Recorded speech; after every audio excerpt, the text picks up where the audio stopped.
를 답변을 해줘야 되는데 그게 지금 안 돼 있고 그다음에 잠깐만 답변 또 드릴게요. 한 가지 좀 논쟁을 합시다.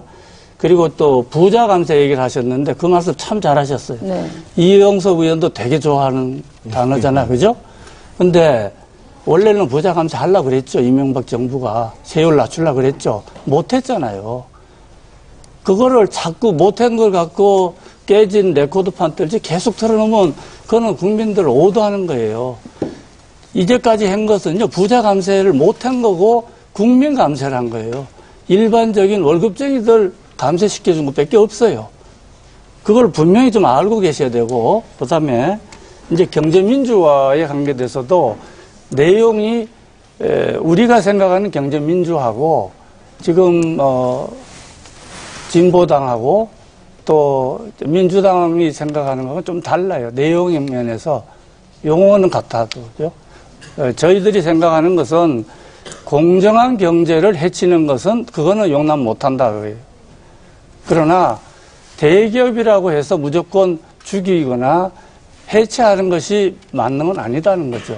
그러니까 기업은 딱 말씀드리는데요. 예, 그러니까 우리 두 분 쪽에서 서로 달라요. 좀 가만히 맞습니다. 다른 건 아마 해체까지는 거기는 생각하는 거고 여기는 좀 달라요. 의원님. 당이 요새 같이 잘 안 움직이세요? 이양구 의원님 오래간만에 토론에서 뵀는데 예전하고 많이 달라지셨네요. 뭐가 달라져요? 아마 입장 차이는 우리 국민들이 이번 총선을 통해서 또 대선을 통해서 평가를 하실 거라고 보고요. 사실관계는 좀 정확히 바로잡아야 될 것입니다. 저희가 재벌 해체를 이야기하는 것을 대기업 해체를 하자는 얘기가 아닙니다. 삼성전자를 해체하자는 얘기가 아니죠.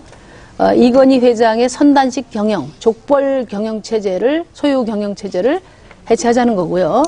그 다음에 그럼 누가 갖도록 하는 대기업들의 사회적 책임을 강화하자는 얘기입니다. 오히려 그런 족벌 경영 체제를 해체하면은 300개의 대기업 체제를 또 3,000개의 아주 건실한 중소기업 체제를 만들어서 오히려 고용 없는 성장이 아니라 우리 아들 딸들에게 제대로 정말 자기 실현을 할 수 있는 그런 책임 있는 일자리를 제공하자는 겁니다.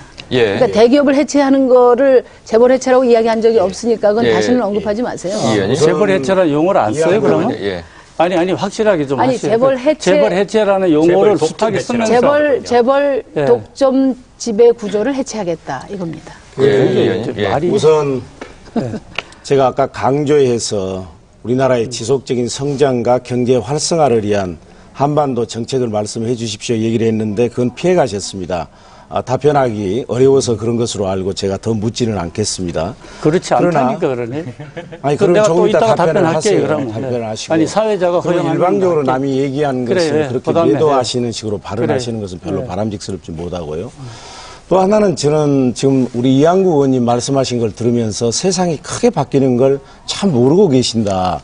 이런 생각이 듭니다. 왜 그러냐면 우리나라 경제 규모가 커지고 성장은 늘어나는데 왜 우리 국민들의 행복지수는 떨어지는 것인가? 세계에서 자살률은 제일 높고 사회 양극화는 심화되고 저출산 고령화가 가장 빠르게 진행되고 고용 없는 성장이 이루어지고 세상이 바뀌고 있습니다. 우리 이양구 의원님께서 과거 공무원 시대 하시던 그 시절의 경제정책을 지금 쓰시려고 하면 안 되는 것이죠. 그건 아니잖아요. 그리고 2008년 9월 15일이 저는 매우 의미 있는 날이라고 생각을 합니다. 이날이 이제 세계 금융위기 온 날 아니겠습니까? 이 날을 기회로 해서 저는 세계 이 시장 경제의 가치가 천동설에서 지동설로 기원전에서 기원후로 바뀔 만큼 큰 변화를 우리가 느껴야 된다고 생각을 합니다. 이제 과거 우리가 신자유주의 경제에 그런 가치나 시스템이 더 이상 통용되지가 않는다는 얘기죠. 그런데도 새누리당의 공약을 보면 그런 고민이 안 보인다 이런 말씀을 드리고요. 또 하나는 부자 감세 안 했다고 말씀하시는데요. 그렇게 말씀하시면 안 되죠, 일방적으로. 2007년에 참여정부 말 끝났을 때 조세 부담률이 얼마였습니까? 잘 아시다시피 21% 아니었습니까? 지금 이명박 정부 들어와서 작년도 조세 부담률이 19.2%거든요. 2%포인트가 떨어졌습니다. 그러면 잘 아시는 것처럼 작년도 GDP가 얼마입니까? 1200조 아닙니까? 1년에 24조라고 하는 돈이 깎인 겁니다. 그래서 5년 동안에 90조 이상의 세금이 깎인 거예요. 세금이 깎이면 누가 세금을 덜 내립니까? 세금은 돈 있는 사람들이 내고 재산 있는 사람들이 내기 때문에 당연히 부자들이 가장 많은 혜택을 입는 것이죠. 예. 그런데 그렇게